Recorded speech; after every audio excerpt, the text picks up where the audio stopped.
Hello, everybody. I'm a practicing therapist and I work with a lot of individuals with attachment wounds. Today, I wanted to go over particularly what an avoidant craves in a relationship, a romantic relationship, excuse me if that wasn't obvious.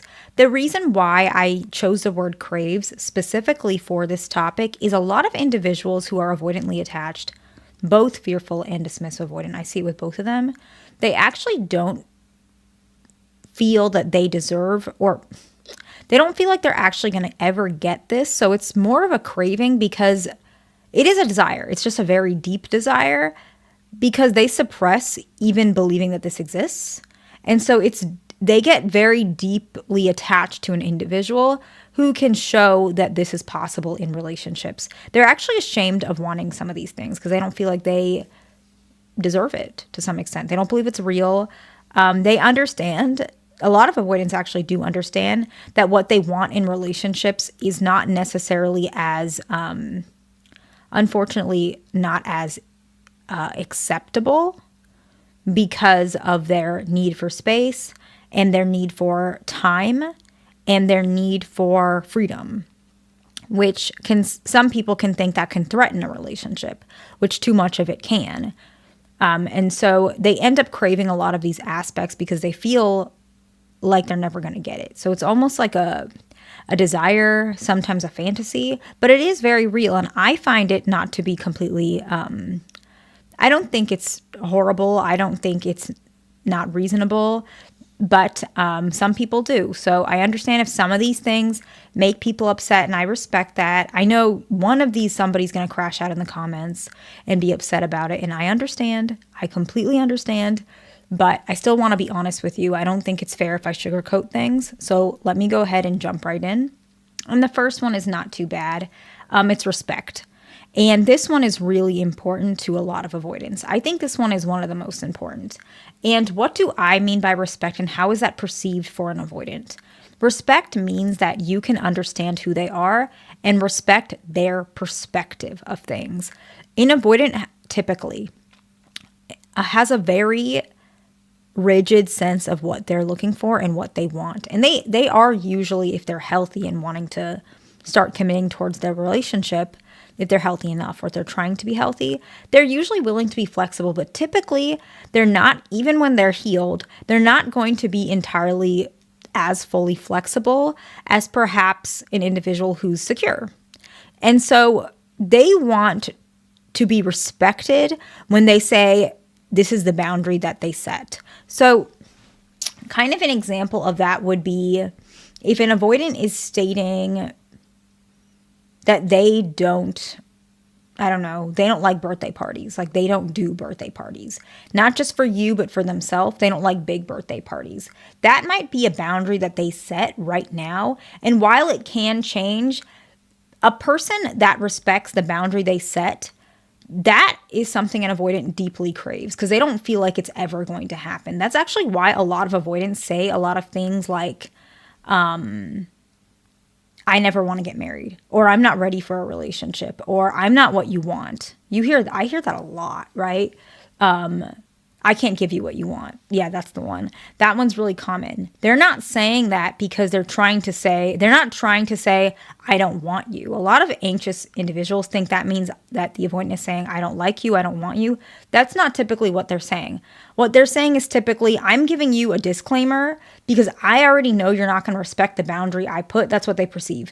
When I put a boundary down and say, I'm not ready for marriage, they think you're going to push back on them and you're going to almost force them into being married. And so that's why they put that boundary down, so that when they say they don't want to get married, that you don't get too upset or feel like it's unexpected because they already told you preemptively. I don't know if that made sense. And so they feel like they're really craving the desire, the feeling that when they set a boundary, no, I don't want this right now, that you as a partner might say, okay, like I respect that. You're different than me, but that's okay. This seems like it's really important to you. You wouldn't put it down this strongly unless you really meant it. And I see that you're flexible in other areas, even if it might not be that often. So I do understand how important this is, right? Something along those lines, just to make an avoidant really understand they are acceptable, they are lovable, and everybody's different, right? And so respect is really important. The next one goes really hand in hand with respect, and that's acceptance, right? I accept that maybe you're never going to be that social. Like maybe you're never going to have, I don't know, 20 friends or travel to New York every month to see X, Y, and Z, or you're never going to go out of your way to show me off or whatever it may be. They may never really do those things. Some do. Some avoidants are social, but a lot of them are not. And so just accepting whatever they are, however they are, and accepting their pace of things. This is also really important, right? So if an avoidant is taking a little bit longer to open up, maybe they don't have, they're not ready for bedroom intimacy. Often they can be intimate in the bedroom in the beginning stages of the relationship. But when it gets to connecting with somebody in a very close, connected relationship emotionally, that's when a lot of the physical intimacy decreases, especially in the bedroom. And they want to slowly go towards that again without any pressure and just accepting, I know you're not a very physically intimate person.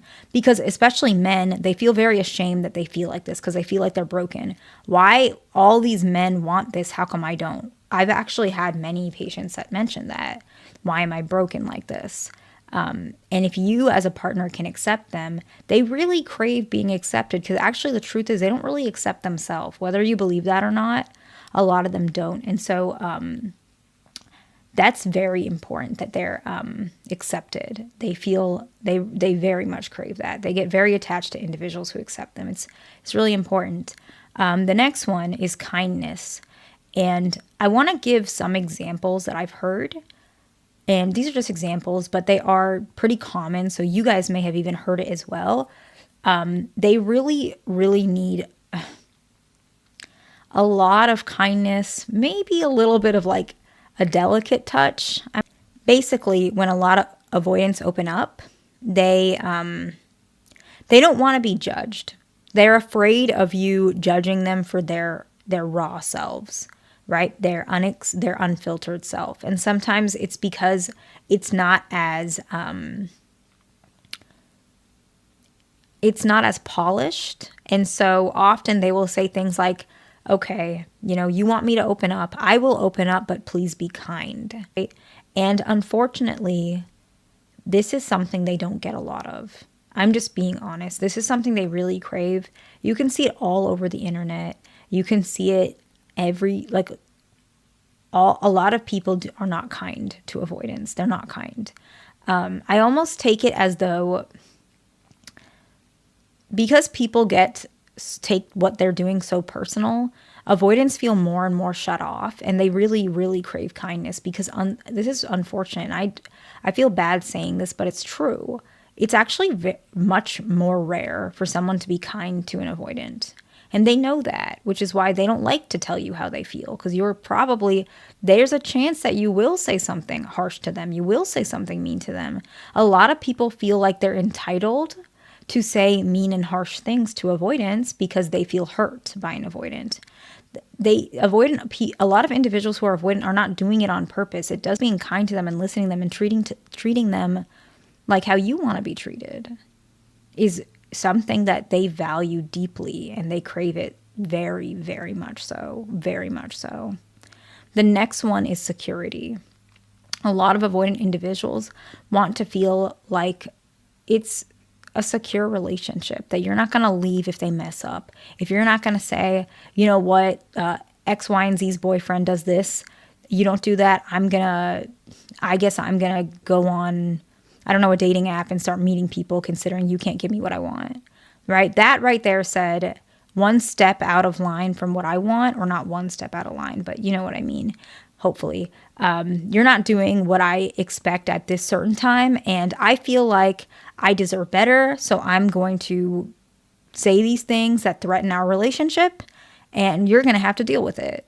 Now, I'm not saying that's what you're saying, but that's how they perceive it, and it can be very scary because in their mind, they think, okay, I gave myself in this relationship, and I'm trying my best, and this person is walking out on me, and I'm doing my very best. I guess I'm not good enough. And this relationship is not secure. And I'm not sure what to do because I don't have the tools to do so. And this person is not walking me through or being patient with me. I feel like I'm being threatened. Now, I understand that can come across pretty negatively, and I'm sorry if that's offensive, because I understand that everybody comes from a different place, and a lot of avoidant individuals are very difficult. So I'm not saying stay with somebody who mistreats you. I'm not saying that at all. I'm just saying from their perspective, they like security, and typically all people do. Most people do, sorry. They want security in the relationship. They want to know that instead of you walking out, you're going to try and make it work somehow. And I know it's not easy. It's a lot to deal with. So I'm not saying to stay. I'm just saying that's what they desire. That's what they crave. They crave a stable relationship, right? The next one is they crave, I guess, calm love instead of continuous fighting, or even passionate love. A lot of avoidants are not a fan of what many people might describe as a passionate love. They may have relationships that were passionate at one point, but they do typically perceive passion and can, like, I don't know, because a lot of people, when they think passion, they sometimes also consider it with the up and down type of perspective. I hope that makes sense. Like, a lot of back and forth, a lot of arguing, off and on type style. A lot of people perceive that as passionate. Unfortunately, media doesn't help with that. A lot of media perceives love as that way, but avoidants tend to feel much more comfortable. And this is something that's a lot of them are not aware of, but they tend to get more aware once they get it. They actually really crave a calm and secure love that has not much fighting in it. Like, not continuous fighting, not much picking, not much nagging. So I would describe it as calm, a very calm love. They're looking for something like that, which is very similar to what we talked about, like stable. Number 4 was stable. They like the stability, but they also like the fact that it's not very reactive, right? That maybe after a fight, you guys can go back to what you guys were before. A lot of individuals get really confused about this one when they have a fight with their avoidant partner. The avoidant partner, just like the next day, they act like it's okay. And a lot of people take that very offensively because they think, okay, that means you didn't care, it didn't shake you, you're not hurt by it. None of that is true, but avoidants perceive love. And if they really love you and care about you, they are thinking they're giving you love because that's what they perceive as love, if that makes sense. They think they're giving you what you want because that's what they want, which is a calm, like healthy, what they perceive as healthy. And it is healthy to some extent, by the way. A calm love that's without much fighting. Fighting can just, we don't need to bleed it into our relationship. It doesn't need to ruin our whole relationship. It doesn't need to ruin our whole week. What we are together is more important than the fights we have, right? And I think they do need to be less conflict avoidant. I do believe that, but I think that there is a lot of good to that particular one, right? And the 6th one, and I think this may be triggering for some people. And I want to also preface, not all avoidants are like this. And this is not necessarily 100% healthy. It can be, but usually in moderation. Sometimes avoidants take this one a little bit too far. And that is a sense of similarity. And secure individuals have this too, but avoidants are just more strict with this. And this is a little bit more common with fearful avoidants, but it also is with dismissive avoidance. And that's actually why the pair of fearful avoidant and dismissive avoidance tend to be a little bit more manageable for both of them, because they both like the sense of similarity, which both avoidants can have, right? And what is this sense of similarity that I'm talking about? That means both of you guys don't like to socialize that much, for example. Maybe you both have a very similar financial profile or portfolio, in the sense that both of you guys, maybe you both have a full-time job, maybe you both have a house, you both have a car that's fully paid off, maybe you have a low interest rate on your mortgage. I know it sounds really specific, which is why I figured some people might not like this one, but avoidants like individuals who have in their mind, they feel like this means they have similar goals, and they perceive it as, some of the things we talked about before. If we're similar, then you'll be able to respect me better, which is why you don't always need this one, but they kind of use it to really, it helps avoidants trust their partner. Because if you guys are similar, you'll respect them more. That's number one we talked about. You will accept them more because you're like them. That's number two. You'll be more kind towards them because you're like that as well. Number three. Four, you'll be less likely to leave, security, because you understand them. And five, you won't fight as much about certain things because you have a lot of things going on in your life that's also valuable, right? It could also be like similar fitness goals. It could be similar future plans, regardless of being in a relationship or not. Maybe you still want to do certain things. Avoidants really feel really good knowing that these things are in place. They crave this. Most avoidants can probably agree with a lot of these. These are things they crave deeply, and this helps them fall in love, but not just fall in love, because love is important in relationships. But long-lasting relationships, there are many people who fall in love who are not, they don't last long. But this is like I would say like the formula. So that sounds a little weird. Maybe that's a placeholder word. We'll see. The formula for how to have a long-term relationship, a long-lasting relationship that includes love, and the avoidant is going to be very less triggered when these aspects are in place, if that makes sense. So that's respect, acceptance, kindness, security, calm love instead of volatility, and a sense of similarity. I hope that makes sense. Thank you for watching. Please subscribe, like, and I will see you in the next one.